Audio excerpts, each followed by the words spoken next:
السلام عليكم ورحمة الله وبركاته. أعزائي طلبة وطالبات الصف الثاني الثانوي العام والأزهري، أهلا بكم يا شباب في فيديو جديد من فيديوهات الرياضيات للمرحلة الثانوية. إن شاء الله معنا النهاردة حل الاختبار التراكمي رقم 9 على فرع الجبر للصف الثاني الثانوي الفصل الدراسي الأول. لو أنت ما شفتش الاختبارات اللي قبل كده أو شرح الدروس اللي فاتت هتلاقيها في صندوق الوصف بتاع الفيديو، أو هتلاقيها تظهر في علامة الآي اللي على سطح الفيديو. وعلشان ما يفوتكش كل فيديوهاتنا الجديدة اشترك في القناة، وكمان فعل زر الجرس على الكل علشان يوصلك كل الفيديوهات الجديدة والحصرية، ونوصل مع بعض إن شاء الله لأعلى الدرجات والدرجة النهائية. يلا بينا نشوف الحل بتاعنا بتاع الامتحان. الامتحان النهاردة اللي هو رقم 9 في الجبر.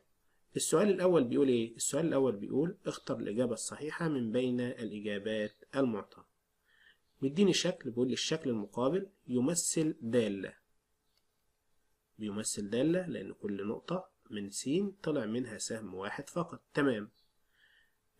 يمثل دالة حيث دالة من س إلى ص، فإن د سالب 1/4. ده هنا بقى بيسألني بالعكس، بيقول لي الأربعة اللي هنا تروح لمين؟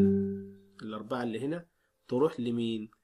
تروح لمين يا مستر؟ ده الواحد اللي رايح للأربعة. ما هو عايز الدالة العكسية، عايز الدالة العكسية للأربعة، يبقى نقول له الواحد ونختار الاختيار رقم ايه؟ رقم ألف.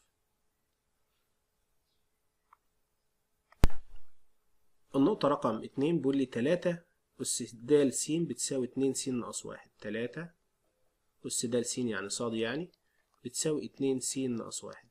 عايزين نجيب الدالة العكسية على طول، نقول له كده نبدل المتغيرات.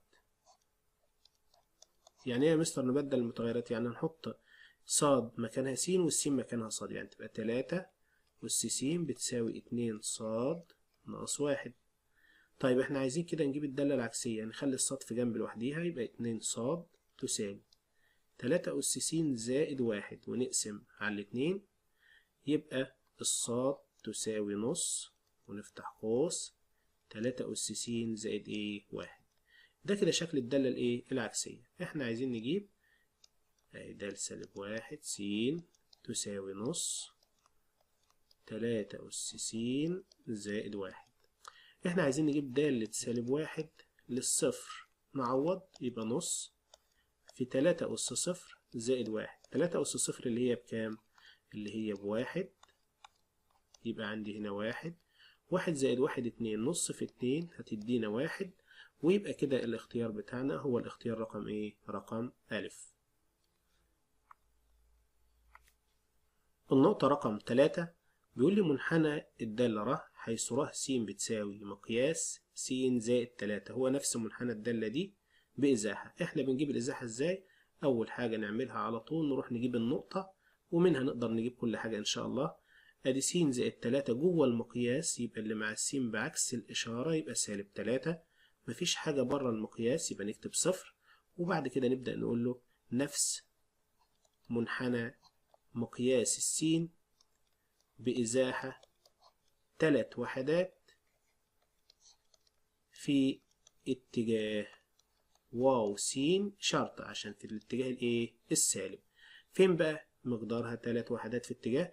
يبقى ندور على واو س شرطة في الاختيارات، دي واو س، دي واو س شرطة. تمام، يبقى كده الاختيار بتاعنا اختيار مظبوط مفيهوش أي مشكلة.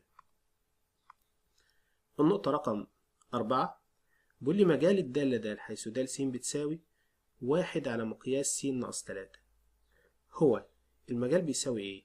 طيب هنا عشان نجيب المجال نقول له نضع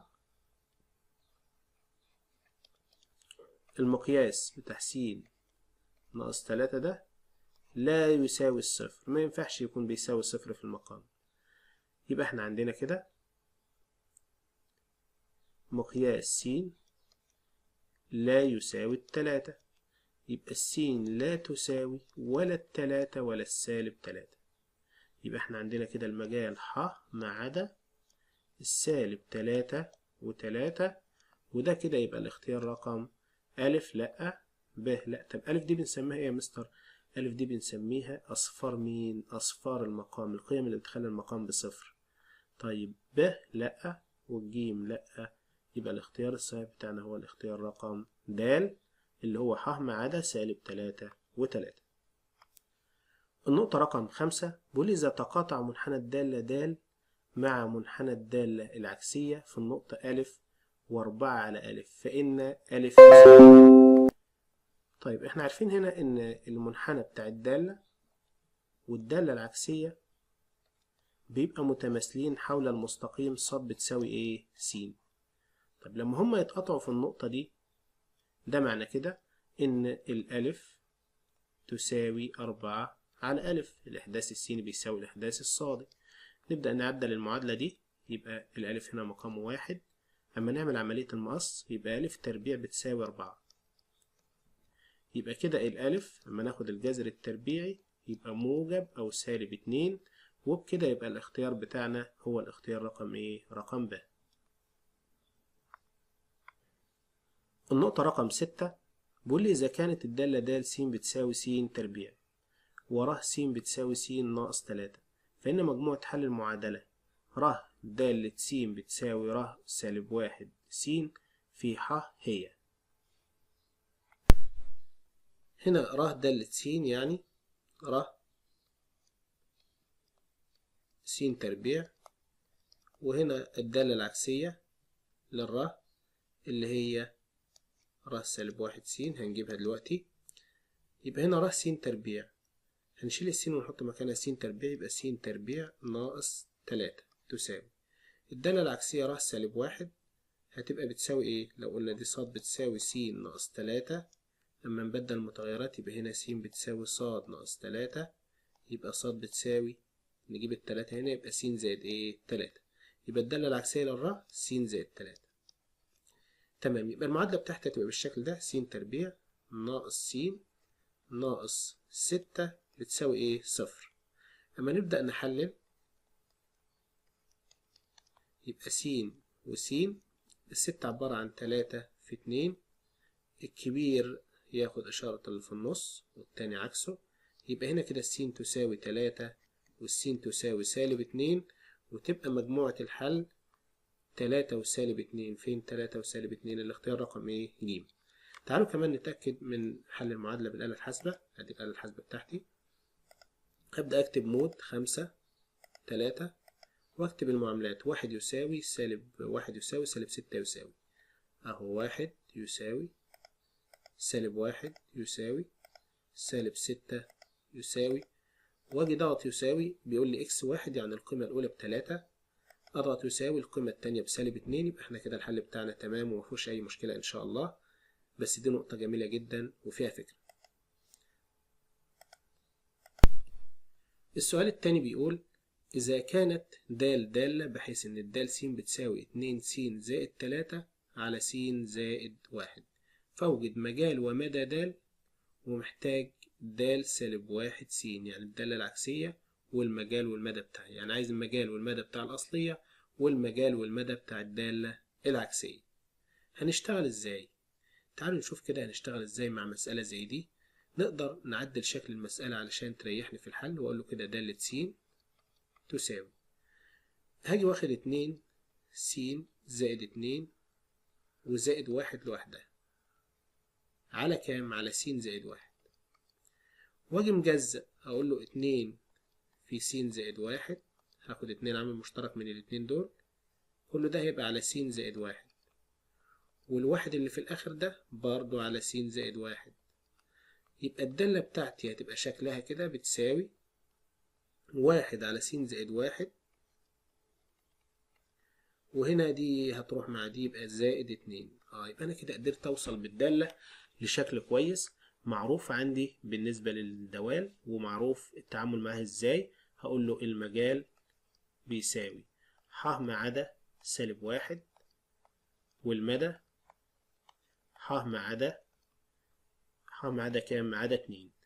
جت ازاي يا مستر المجال ح ما عدا سالب 1 والمدى ح ما عدا ايه؟ 2. لو احنا جينا بصينا هنا هنبص ان دي دالة كسرية، النقطة بتاعتها سالب 1 و2، سالب 1 و2، يبقى المجال ح ما عدا الإحداث السيني والمدى ح ما عدا الإحداث الايه؟ الصادي. يبقى كده المجال ح ما عدا سالب 1 والمدى ح ما عدا ايه سالب 2. تمام كده جبنا المجال والمدى بتاع الدالة الايه الأصلية. بيقول لي ورقم 2 د سالب 1 س وعين مجالها ومداها. عايزين الد سالب 1 س، نقول له كده ادي ص تساوي 1 على س زائد 1 زائد 2. نبدل المتغيرات يبقى س تساوي 1 على ص زائد 1 زائد 2. هنبدأ نكمل هنا كده ونقول س ناقص 2 تساوي 1 على ص زائد 1. يبقى ص زائد 1 هنعمل عملية المقص بتساوي 1 على س ناقص 2. وكده يبقى ص تساوي 1 على س ناقص 2 ناقص 1 عشان دي هتيجي جنب التاني بإشارة مخالفة. ده شكل الدالة الايه العكسية. بيقول لي وعين مجال ومدى د سالب 1. لا دي بقى بسيطة، مجال د سالب 1 هو المدى اللي هنا يبقى ح مع ده 2، ومدى د سالب 1 هو المجال اللي احنا جايبينه يبقى ح مع ده سالب 1. وبكده يبقى انتهت المسألة وانتهى معاها كمان الامتحان بتاعنا. أتمنى أن يكون الفيديو عجبكم واستمتعتم معانا، وما تنسوش في نهاية الفيديو تدعموا القناة بلايك، وكمان ما تنسوش تعملوا شير علشان الفيديو يوصل لأكبر عدد ممكن من الطلاب والكل يستفيد. وانتظرونا في فيديوهات جديدة ومفيدة على القناة، والسلام عليكم ورحمة الله وبركاته.